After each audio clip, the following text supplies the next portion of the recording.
Good evening, everybody. Welcome.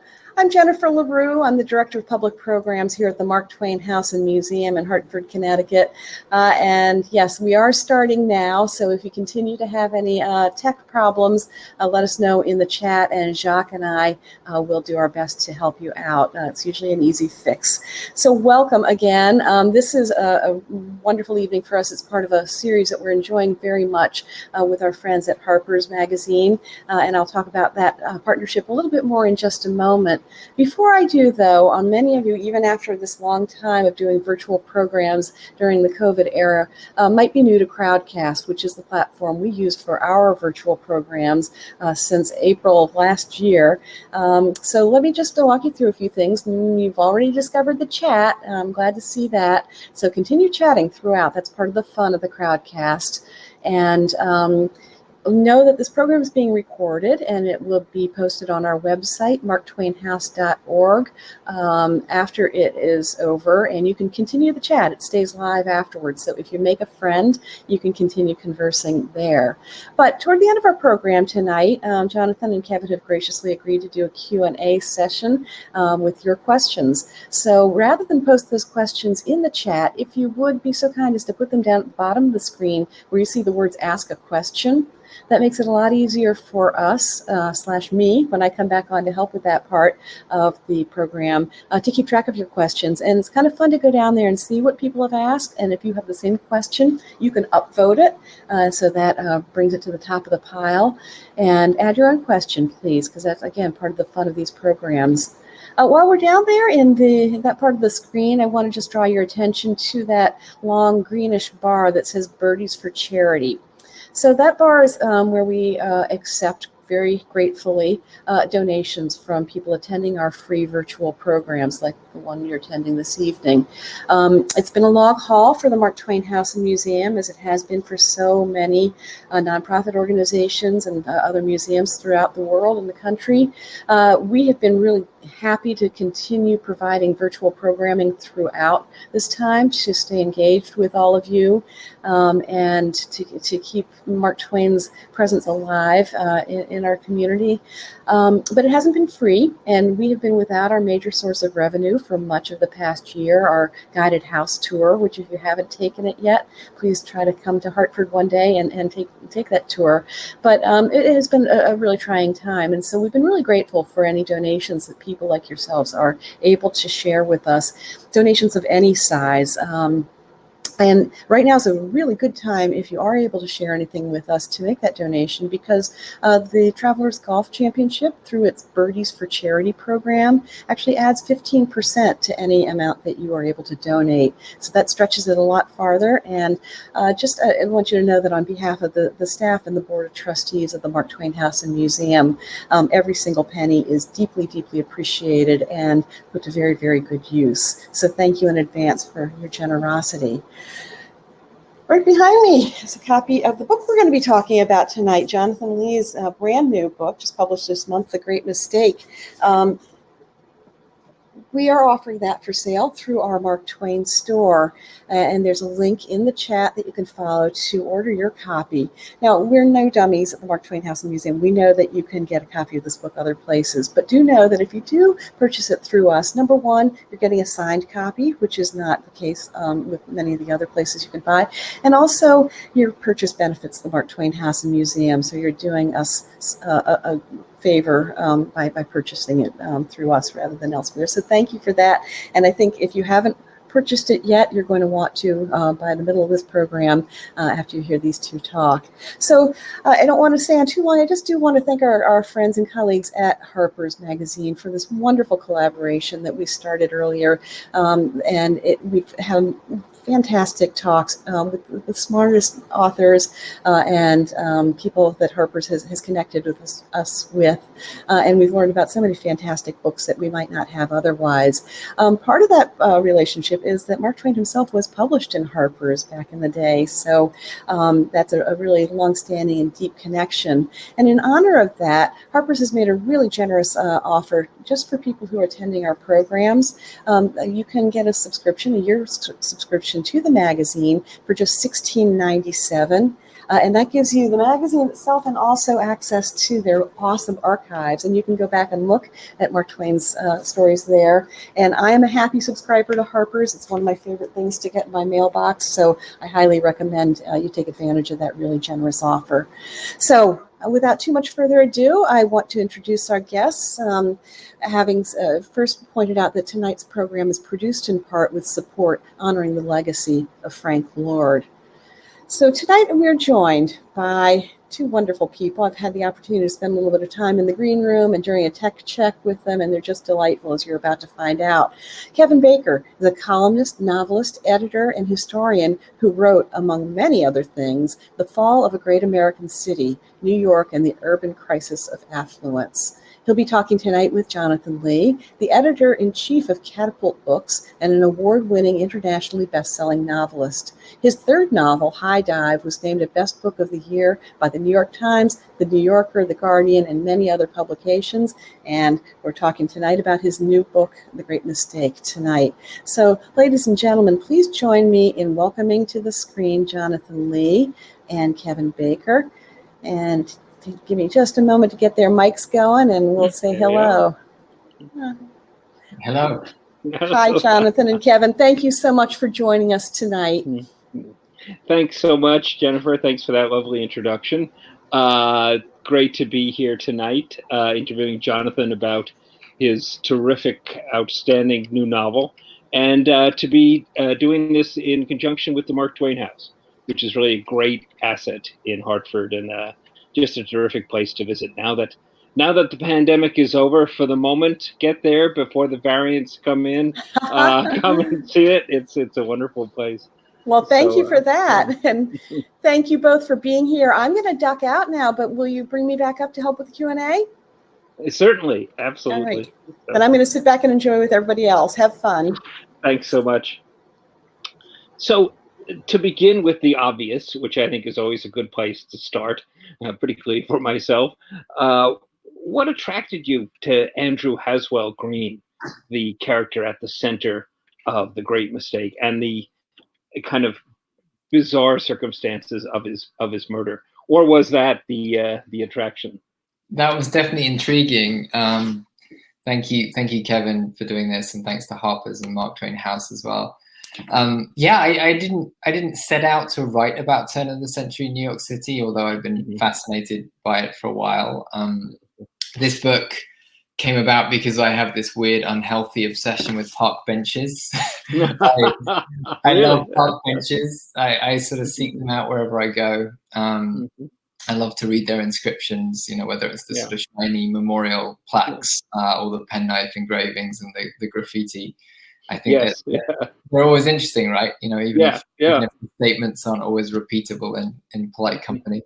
And one day in, I think, the summer of 2012, I was walking in Central Park. I had just moved from London to New York. I was kind of sweating my way through Glenspan Arch and along Montaigne's rivulet, one of New York's original streams, as you know. And and I came across this bench that's in a quieter part of Central Park overlooking Fort Fish. So I went into my bench mode and I approached, and it had an engraving dedicating it to Andrew Haswell Green, the kind of person that this beautiful cover design by John Gull hints at. And it called him the father of Greater New York and the creating genius of Central Park. And I just got really curious because I'd never heard of him before, but I assumed longer standing New Yorkers perhaps had. And, without him, as you know, there would perhaps be no Central Park, no New York Public Library, no Met, no merger of the existing city of New York with Brooklyn. And he also had this very dramatic ending. He was murdered on Park Avenue in 1903, a few years before Mark Twain died. And I just got really fascinated in sort of following the trail of that murder investigation, but also the quieter moments in his life behind it, I think. Yeah, he is probably the greatest New Yorker almost no New Yorkers have ever heard of. And as you say, he did all these amazing things in the 19th century, put into motion or completed or just pushed through one reform after another, took on people like Boss Tweed, was an intimate of Samuel Tilden, who almost became president. Just an incredible life with this bizarre ending, and yet, as you write near the end too, there's so little to commemorate him in the city. There's this, they were gonna. You said their statue was done, but lost, never found, never to be found. That's right. The statue was done and then lost, and there's a portrait in City Hall, but it's behind closed doors in the private collection. There is a dog park in his name in Manhattan, and it sort of is being extended into a bigger park, which I guess is good. And there's one kind of dive bar called Andrew Haswell Green's that's around as well, so you can toast him that. An entire dog park, boy. Yeah. That's rough. The creator. Yeah. Just amazing. And so Green's one of this whole host of these WASP reformers from New England, from upstate New York, these kind of very waspy small town places. They descend on the city in the 19th century, and they transform it. You have several of them in the book as well. Frederick Law Olmsted, Andrew Jackson Downing, who makes an appearance, John Bigelow, Tilden, William Cullen Bryant, Horace Greeley, George Waring, General George S. Green. What was the attraction? What led all these sort of erudite individuals, these public men with the souls of poets, to want to come to this big, dirty, corrupt, completely out of control, anti-Puritan, irascible city, and sort of set everything to rights? What do you think the pull was there? Yeah, these white Anglo-Saxon Protestants of British descent are really still all over the place. I'd be curious what you think too, because there was such a wave of that group, and they ended up doing, as you say, so much transformative work.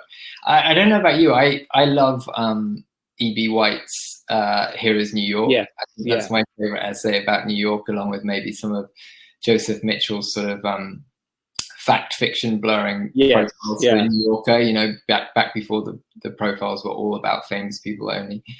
And I like the bit of that essay where he says there are three types of New Yorkers. There are the ones born in New York who bring a certain element of stability, and then there are the commuters who are sort of forever caught in the tidal rush, and then there are the settlers. Do you remember? He says the settlers bring to New York their passion. Yeah.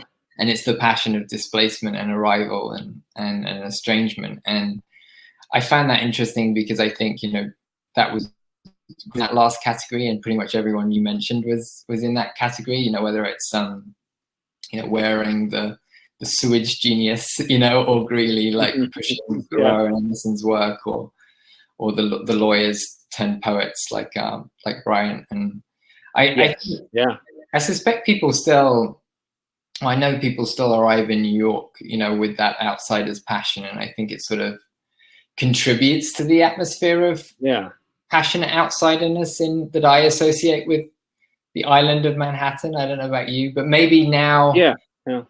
What do you think? Do you think people now who come with that in mind push that imagination into private works, whereas there was this generation that we're talking about that really believed that happiness was more of an outward thing, that they put their work into the public sphere? What do you think? Yeah. I mean, I think it could well be, and I'm struck too, as you mentioned, lawyers and poets. I mean, this was not an unusual combination for the time.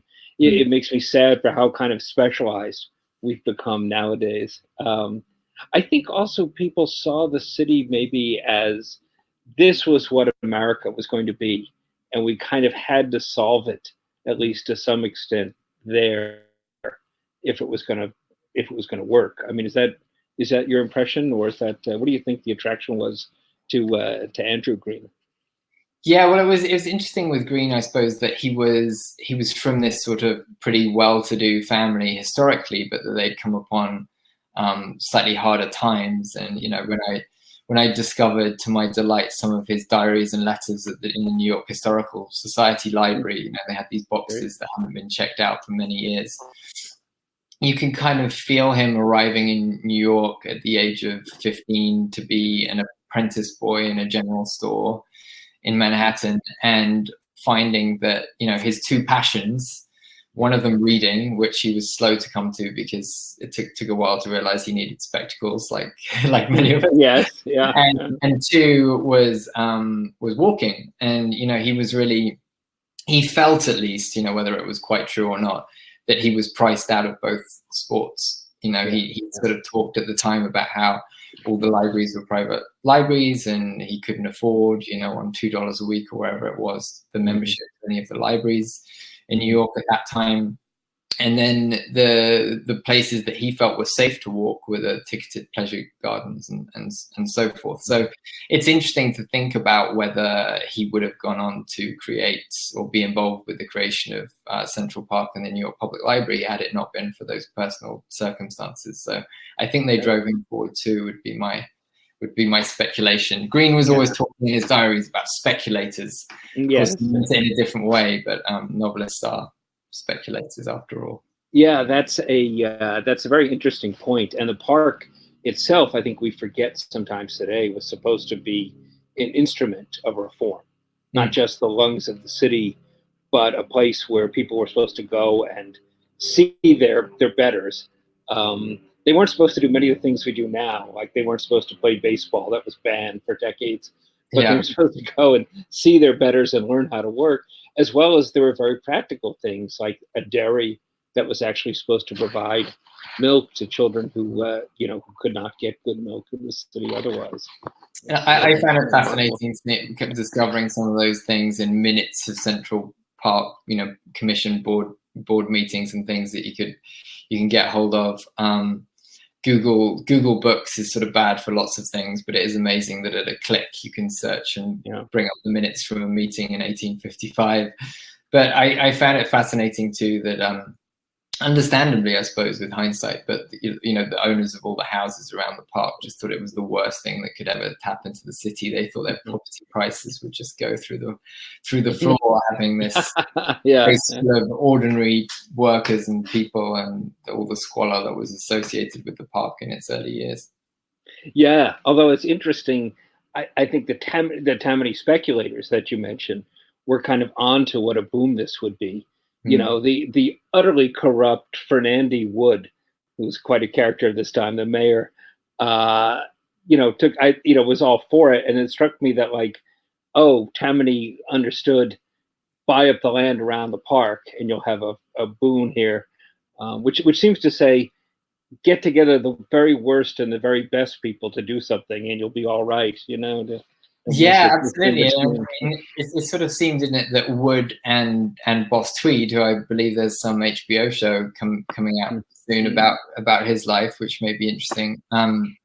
But they both just sort of understood early on the art of money laundering, didn't they? Any project on a massive scale, whether it was the Brooklyn Bridge or the park or whatever it might be, there was an opportunity to put some line items down on the ledgers that were fictitious and allowed them to move some more money into their pockets. Yeah.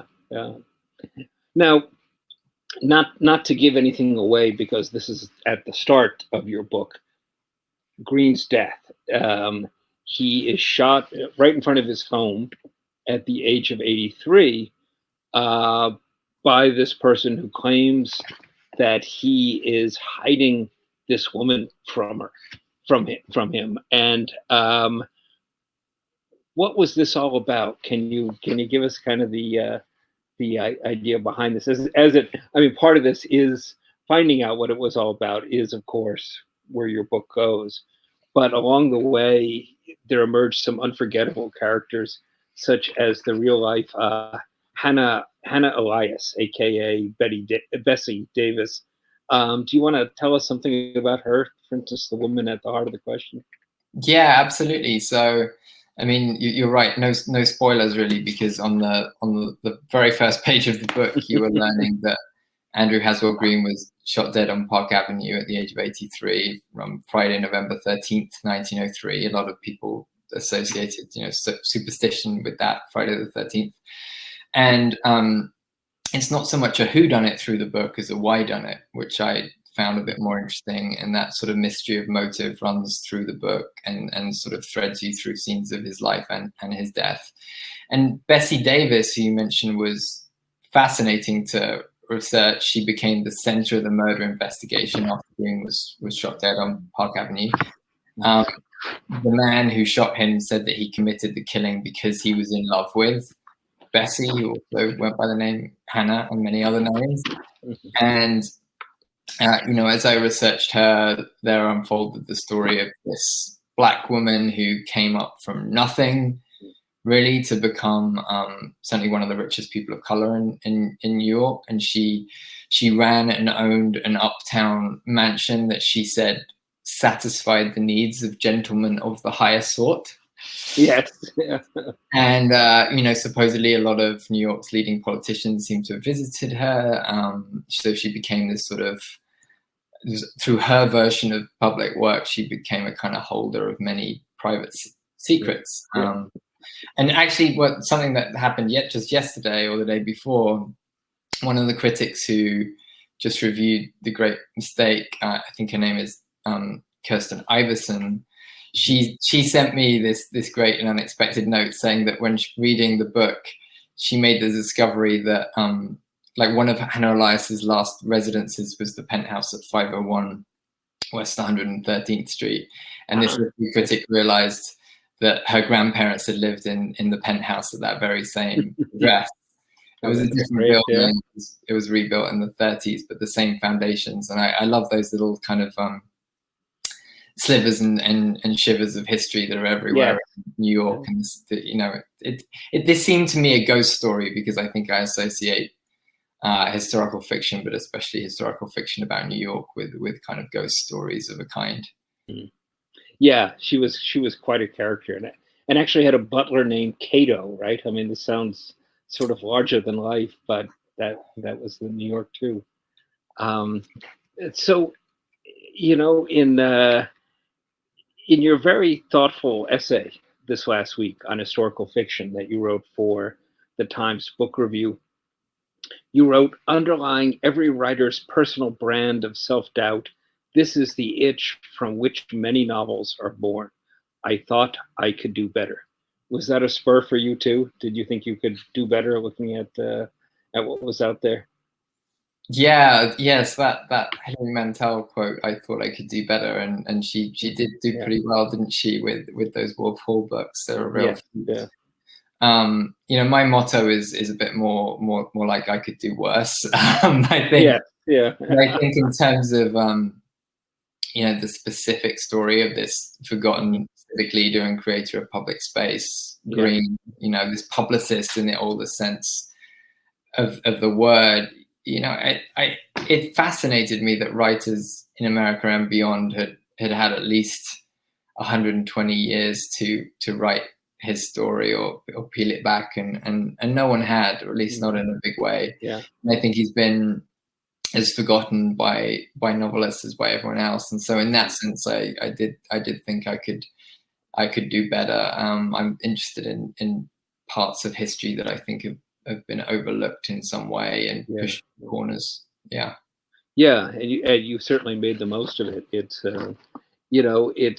you make the great point in the essay too, that this seems to be the moment for the historical novel. And of course we can get into the whole distinction of what is a historical novel and what isn't, but you make that point, and you note that the best of today's historical novelists, quote, are acutely alert to the ways in which history profoundly informs the present. And that, as we have seen, in America, the past continues to erupt into the present and remains key to understanding it. Is this a rare moment for how much of our history is up for debate right now? Probably on both sides of the Atlantic? I think so. It does strike me that there are, I think in the New York Times piece, I quoted Jonathan Franzen, who's, one of many people who at various times have expressed a bit of a distaste for historical fiction on the often repeated basis that I think the way he phrased it was that he's more interested in writers who are trying to explore the way we live now. And someone told me since then that he's at work on a historical novel, actually, which I found bastard. He's certainly towards it too. But I do think whether it's Wolf Hall or the Underground Railroad or many recent novels by writers of color in America, people are grappling with the present through the past. And as for the debate thing, I think pretty much everything in the world should be up for debate, but real debate is hard to find, as we found through the great mistakes of the last few years at times. Yes, yeah. I mean, something I've been thinking about that I'd be interested in your perspective on. I guess that the likes of Benjamin Franklin and Washington Irving and others, they felt the study of history promoted love of country, yes. Yeah, character, right? Yeah.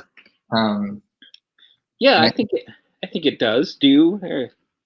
I think it does. I mean, I was thinking of the etching, of the National Archives, like the glory and romance of our history are here preserved. And I suppose we're, up until recently at least, I think we've been living through a time, especially in the world of books, maybe, where we're very wary of virtue and skeptical of glory. And we're more likely to see history as something sort of partial and continually revised. And I do too. And I wanted to explore that in the book. I wanted to explore the fact that even on the day of his murder, the journalist couldn't agree on the weather. But there is a glory to history, I think. And I wanted to try and capture that, while being honest about the parts that we haven't necessarily looked at too hard until recently.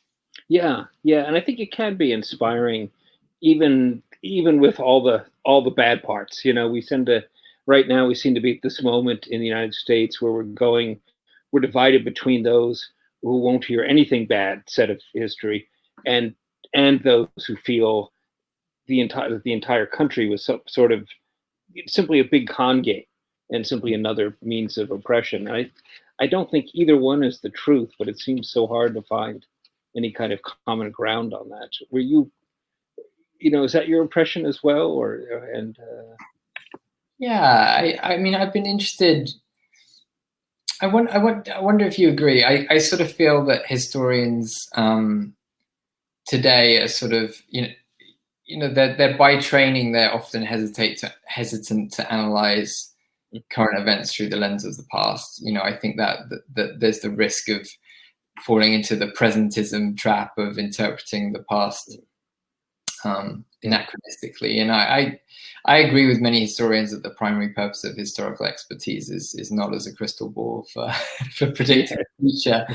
But I sort of I like that it seems like many historians now are feeling a bit less inhibited about sharing their perspectives on the present and what's happening. And historians are curious people. Curiosity is at the center of what they do, and I think of that. I think of Grace Paley, as a sort of writer activist, saying the only recognizable feature of hope is action. I think that's the quote. And you don't have hope without awareness. And historians are aware of the patterns of the past and how they might apply to the present, so they have a valuable perspective. Yeah.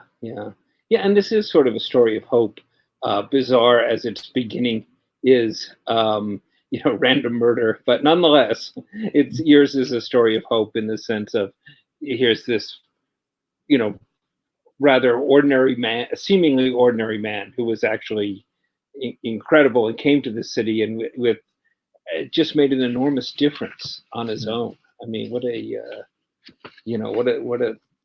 ability as places like New York bring out in people at times.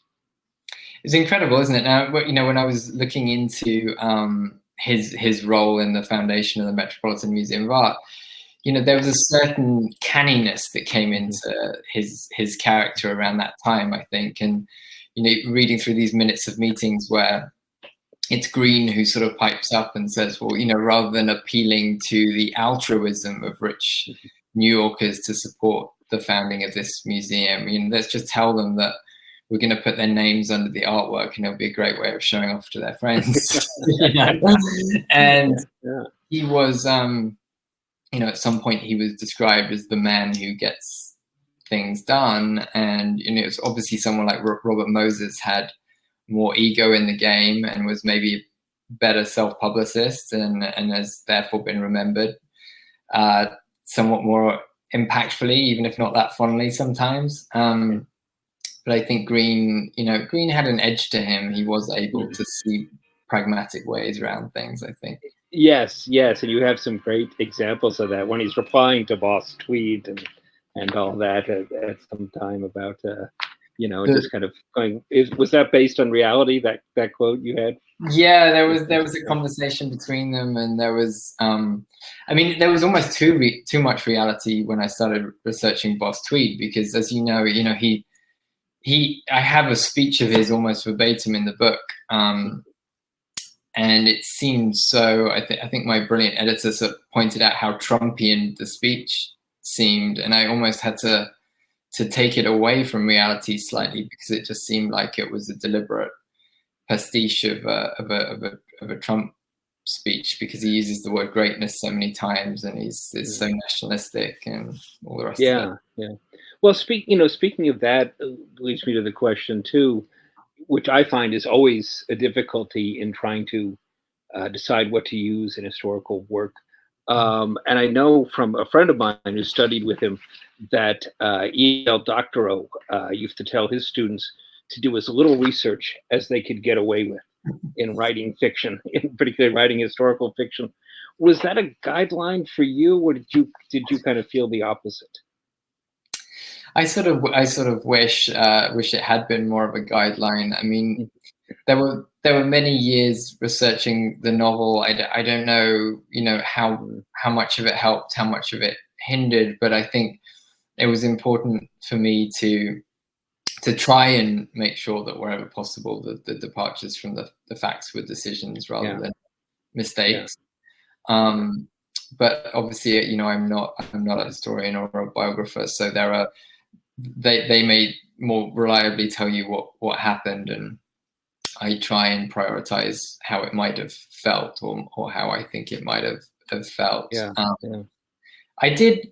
I'm so curious with, as an admirer of your novels of New York, how you went about researching. I found reading newspapers from the time was great. Like to be able to go in the New York Times archive, and if a scene was set on a particular day in 1872 or whatever, I could read the newspaper from that day in the archive, and I would try and read it back to front, because I was more interested in what was happening in the smaller stories.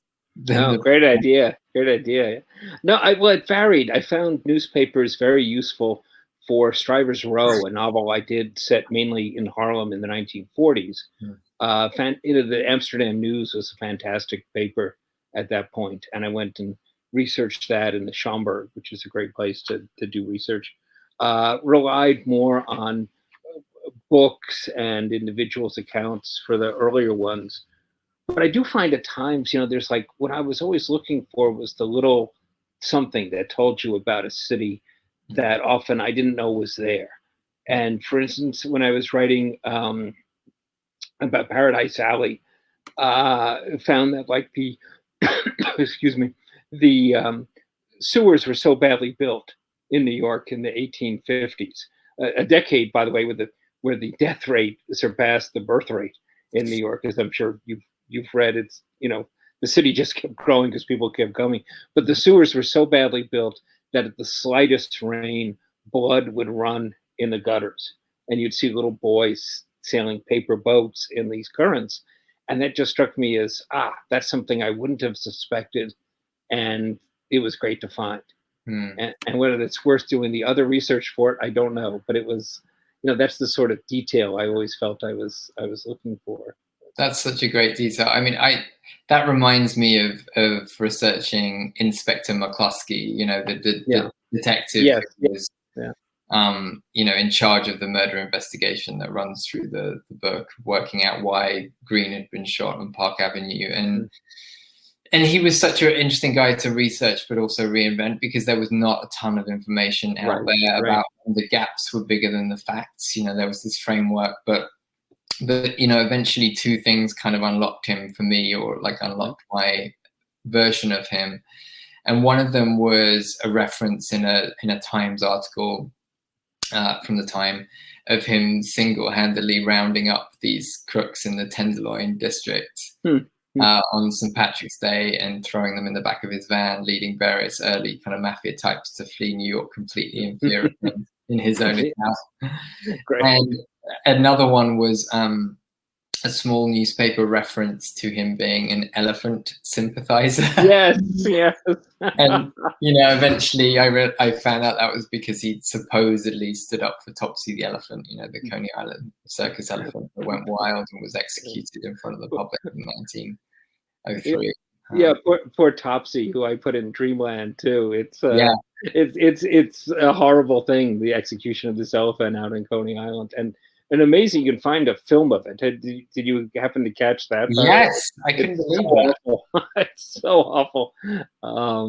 But they just electrocuted it, and it's terrifying. But it's funny, isn't it? How I feel like sometimes you just need two counterweights to build a character, and those two things. It's like, well, he's brutal to crooks, but he's nice to elephants. Yes, that's something to work with and think about.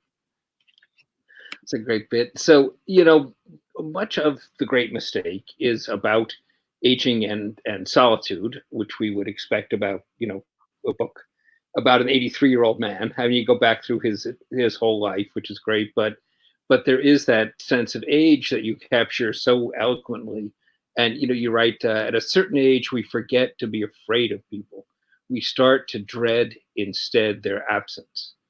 And also, so much of a life happens off stage in silence. You suspect this is in your 40s. You suspect this in your 40s, but you know it in your 50s.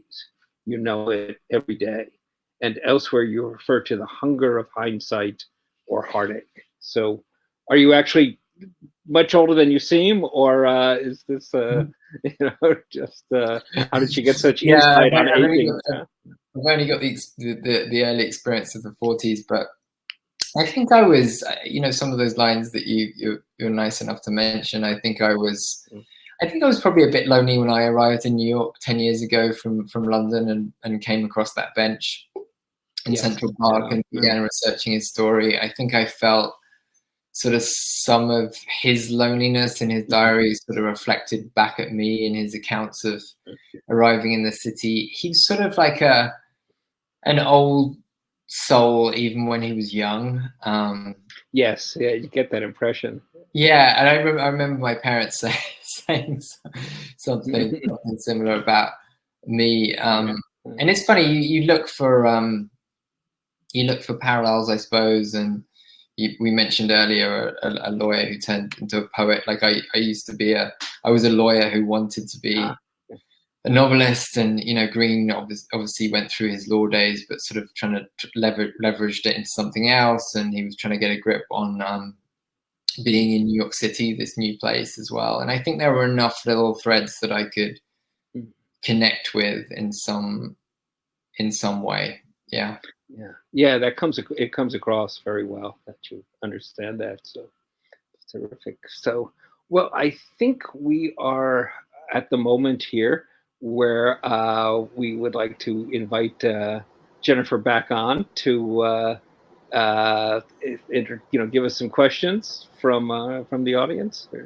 Well, I'm happy to be here, but I wanted that conversation to keep going on and on for much longer. How fascinating. The two of you clearly have a rapport, writer to writer, that's really lovely to listen to and watch. So thank you both. We do have some good questions from the audience. And I'm going to start with one from Kay Turner, and I don't know if that is the Kay Turner that I know, but hi.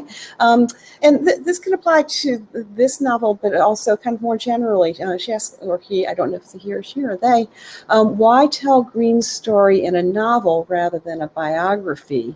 And kind of going back a step, how do you make that decision when approaching any story that you want to tell about a historical figure? And maybe both of you can answer that question, starting with Jonathan. Yeah, I was really surprised that there hasn't been a biography of Green. There is quite a lot of information out there once you start digging, but I do think his is also a life where there are huge holes. Like, I have a chapter about his life in Trinidad, but there is almost no information about that time in Trinidad. I just have the before and the after. And I chose to dramatize it in the novel, and I love the freedom of to do that, because I feel like my instinct is that that was an essential moment in his life.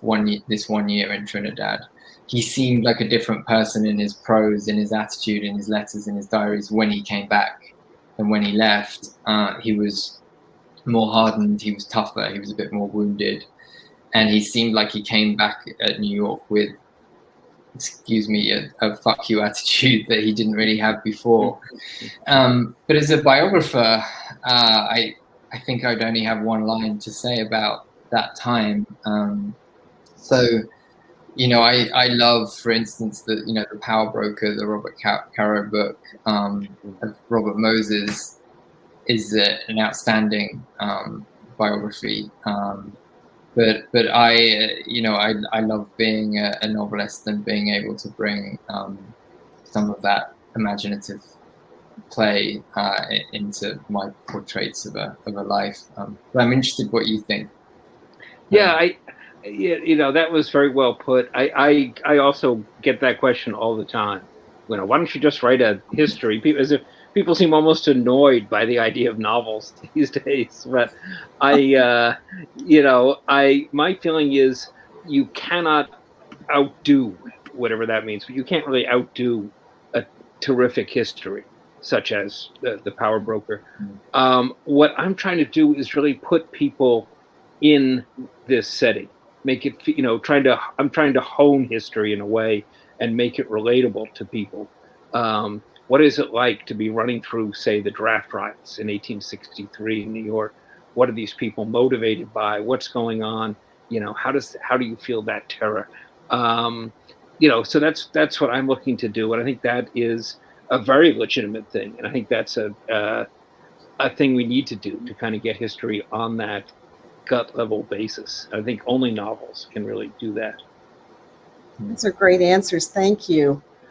And this is related in a way. Joe wants to know how important was making your 19th century characters speak authentically as people of their class and backgrounds would, as opposed to making them speak plainly so that modern readers understand them.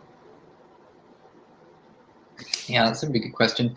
I think that all dialogue, whether it's in a contemporary set novel or a historical novel, involves a kind of trick. As I'm demonstrating tonight, people's thoughts loop back on themselves all the time, and we break sentences midway, and we move our patterns of speech and thought in ways that, if represented in a completely verbatim way on the page, would sort of make no sense, because reading and writing is a different experience than hearing and speaking. And my feeling when I was writing this novel was that I wanted to capture something of the way people spoke at the time, but to try and find enough of that flavor, but not make it pastiche.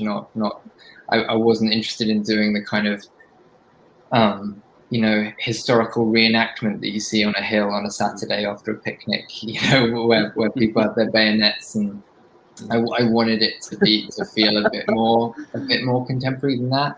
And I think the Wolf Hall novels do that too. I don't think Cromwell is speaking exactly as he may have spoken at the time. I think there's just like a nugget of truth in there through which we can thread a ghost version of his voice, perhaps.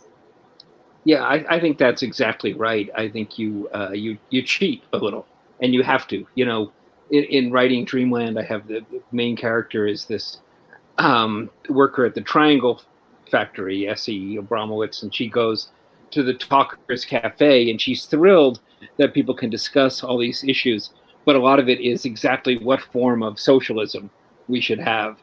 And I don't think any readers want to be subjected to turn of the century discussion on esoteric socialism. So you have to cheat constantly, but you try to get in words, phrases that are indicative of the time.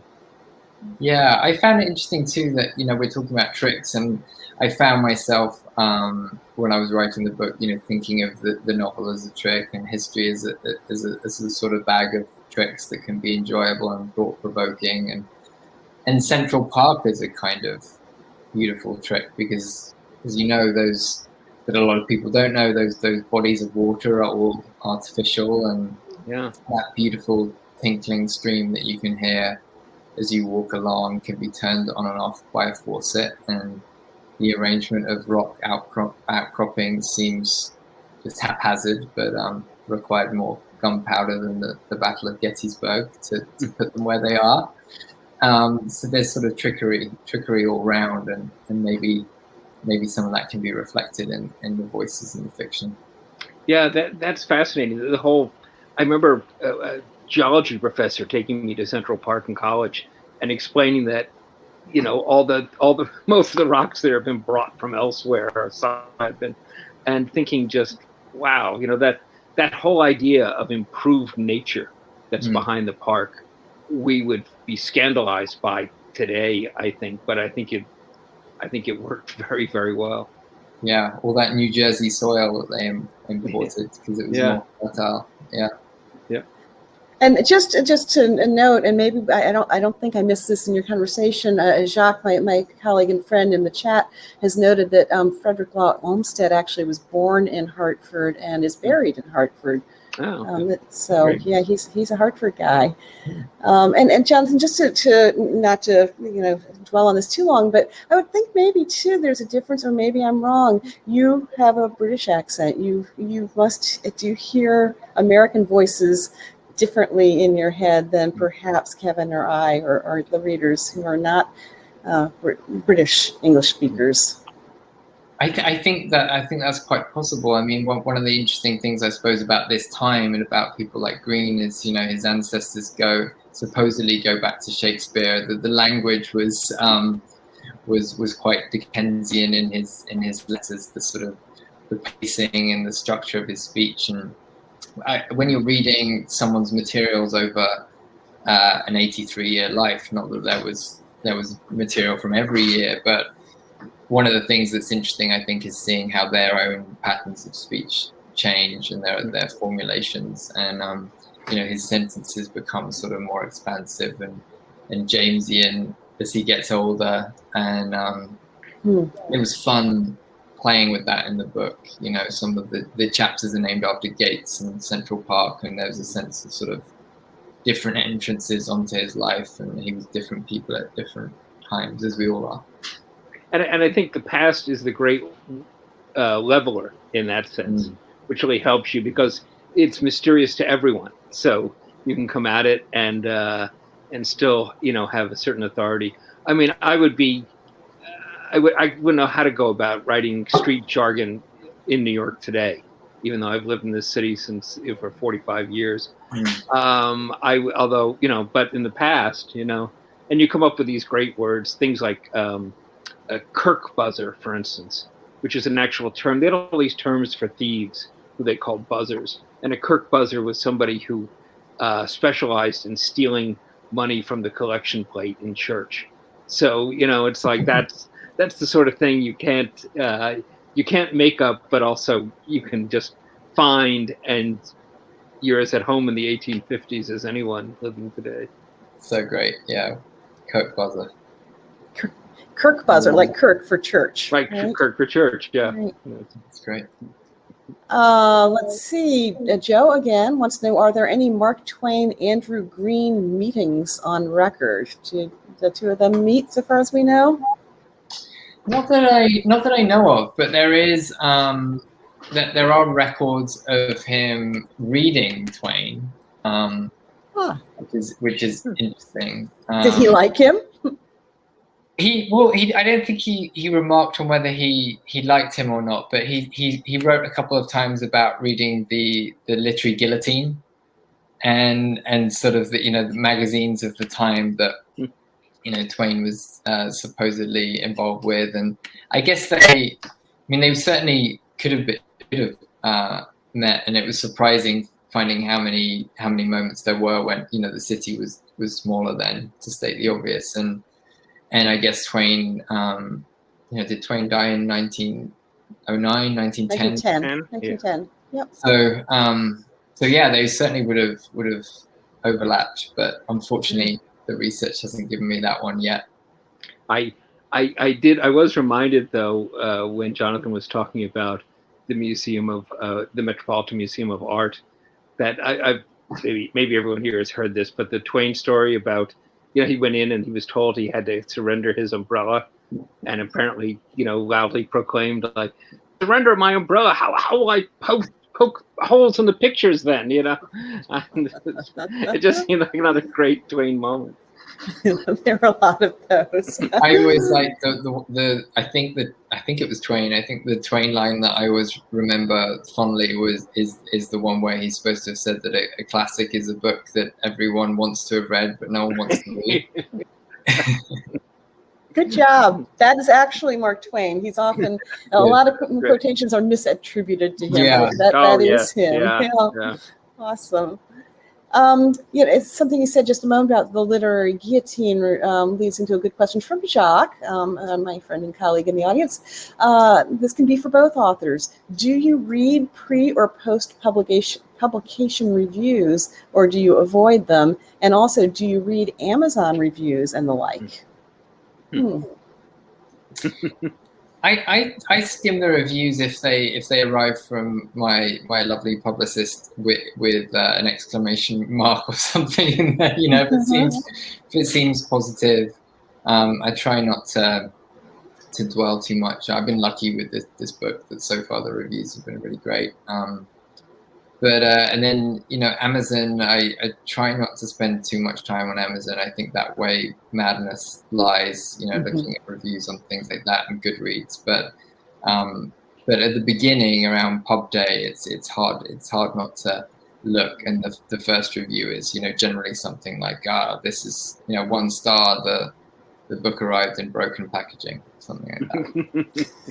Yeah, I'm much too busy getting everyone I know to write positive reviews on Amazon to possibly read the reviews there. So, I swore up, initially, I'd never read any reviews, and of course I rush right to them. The hard part is more and more finding reviews, getting reviewed anywhere. It's ridiculous what's happening to newspaper review sections, and that's something American publishers are going to have to address, I think. Yeah, that is a big lacking. Yeah. So I'm going to ask a question that hasn't having to do with this book particularly, but Jonathan, you are you not the editor of Catapult Books? Yeah, I'm actually sort of breaking news. Yesterday it was announced that I'm moving to a new job at Bloomsbury, another publisher, as the editorial director. Oh, great. Okay, wonderful. Okay. Great. Then I won't pursue that. You can ask though. It's just Catapult. The whole Catapult organization has a very interesting presence and sort of a really, I think, useful to writers approach to the work they do. And I don't know if you would like to share any of that with with our listeners, or. Yeah, I think that Catapult is a press that's publishing just around 20 new books each year, 10 of them non-fiction, 10 of them fiction, and everything is pretty literary, and it's a group of risk-taking writers from all over the world. And I think that there's increasingly a space for smaller publishers like that, because while review coverage has shrunk, as Kevin says, so have the literary lists at the big houses. The books that aren't 50 Shades of Grey are somewhat harder to come upon and to amplify and elevate. And I think Catapult's been really good at that. So it's been nice to be part of it, and hopefully Bloomsbury will be a great place for that too. It certainly has some good literary history. Well, congratulations on that news. Thank you. Yeah, Just a couple congratulations. more questions. We have a few more minutes. This is very specific, but David Serksner wants to know, what were Green's thoughts on the destruction of Seneca Village? I don't even know what that's about. So if you could share with us what that is. Yeah, I mean, for those who don't know, a lot of people don't realize that there's this area near the park's West 85th Street entrance that has an important history. It was during the first half of the 19th century, it was the home to a place called Seneca Village. It was a community of predominantly African American people, many of whom owned property, and the village existed for several decades, I think, so the 1820s until maybe like 1857 or thereabouts, and there were about 200 or 300 residents, and I was really fascinated to research that, because it's an ugly part of Central Park's history, the displacement of the people who lived in that area. And at first I was surprised to find almost nothing of Green's views on that and of how it unfolded, but I think that probably speaks to the broader point that there are parts of history that that those who hold the pen would prefer to push off the margins of the page. He became the head commissioner of the park, having been one of the instigators of the idea of the park, along with Andrew Downing and others. He became the head commissioner the year after the clearing of the village, but it's hard to know how much he knew and how much he didn't know. But it's fascinating important part of history. Yeah, the sad thing was anybody who there were maybe 1,600 people, I think, who lived where the park now is, and if you did not have rights to the land, you got whether you had the right or not, you were kicked off. And if you didn't have the right to the land, if you didn't have a deed, you got no compensation. And that, was the end of Seneca Village, sadly, horribly. Also the end of Pigtown, this Irish kind of shanty village by the south of the park. It was all cleared out. And it was sad because it was one of the most integrated places in New York at the time. It was predominantly Black, but there were also a good number of whites and Native Americans who lived there. And that was sort of the weirdness of New York at that moment. Intensely racist town, constantly racist. At the same time, Blacks and whites were living together more closely, intermarried, living together much more than they would in New York for like another, at least 100 years. So in certain parts, down by the 5 Points and in Seneca Village. So, a very sad thing to lose it. But it was sort of, without having the deeds, it was almost certainly going to be lost in any case when if the park had never existed, developers probably would have kicked everyone there out anyway, which is also too bad. Yeah, I was reading that. That's a great question. I was reading, a year or two ago that scholars and archaeologists had been working afresh to kind of bring the history of Seneca Village to light. Yeah. I think I can't remember the name of the group, but they collaborated with the Central Park Conservancy to do excavation at the site and have uncovered some sort of stone foundation walls, haven't they, and artifacts and clues to the mystery of day-to-day life in the community. Yeah. Well, thank you for that good question, David, and I'm so glad to know that. I did not know that bit of history. So, one of the many reasons I love my job so much. So, has either of you been to the Mark Twain House in Hartford? Yes, that's so terrific Kevin. Place. I haven't yet. No, I love that yet. That's where I was heading. So we are open for house tours again, thank goodness, and back up and running, and just thrilled about that. It might be a little bit of time before either of you feels comfortable traveling, but we both come, and Kevin come back, and Jonathan come see us in Hartford, and then we'll take you on a tour of Mark Twain's house. That'd be great. wonderful. My only disappointment with this was that we couldn't have done it there.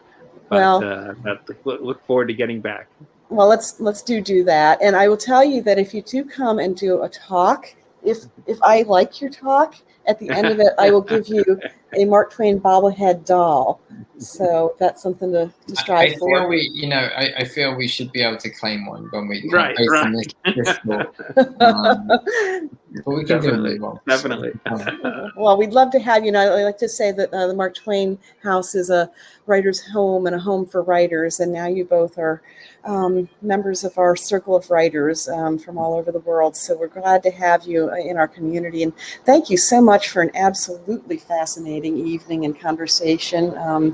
And folks, buy this book. The link is in the chat. And again, you get a signed copy if you purchase it through us. So do that right now. Oh. So any parting words, either of you? No, buy the book and go to the Mark Twain House. This book's terrific. The Great Mistake by Jonathan Lee. It's wonderful. Thanks so much, Kevin, and everyone at the Mark Twain House for doing this. It's been terrific. No, thank you both. And thank you to our audience for your great questions. And do look on our website, marktwainhouse.org. We've got tons of programs coming up, more programs with Harper's. And we do have our second annual virtual Writers Weekend coming up July 9th through 11th with an abundance of riches, an embarrassment of riches in terms of speakers. So check that out, please. And good night, both of you. Thank you so much for being here with us. It's been a delight. Thank you. Thank you. Good night. Bye-bye.